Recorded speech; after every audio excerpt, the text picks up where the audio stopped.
Napabilang ang trabaho party list sa mga nangungunang party list na sinusuportahan ng taong bayan. Ito ang lumabas sa isang survey kasabay ng mga paghahanda para sa paparating na 2025 elections. Narito ang buong ulat ni Edniel Parosa. Sa gitna ng patuloy na panawagan para sa mas mataas na sahod at karagdagang benepisyo, ang trabaho party list ay kinikilala bilang isa sa mga pangunahing pagpipilian ng taong bayan.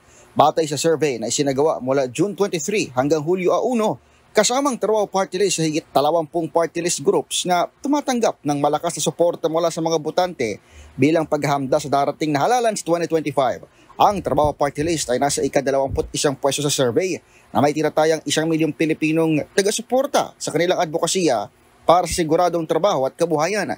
Higit sa pagtaas ng sahod, layunin ng trabaho party list na mapahusay ang kalidad ng pamumuhay ng mga manggagawa sa pamamagitan ng iba't ibang non-wage benefits. Ayon sa grupo, hindi sapat na umasa lamang sa wage increase upang masigurong matugunan ang pang-araw-araw na pangangailangan ng bawat pamilya. Bilang pangmatagalang solusyon, binigyang diin ng trabaho party list ang kahalagahan ng pagpapalakas sa ekonomiya, pagkikayap ng mas maraming investor at pagsanay sa mga skilled worker. Dagdag pa rito, binigyang diin ng trabaho party list sa Kongreso ang pagsulong ng mga batas sa pagbibigay ng maraming benepisyo para sa mga manggagawang Pilipino.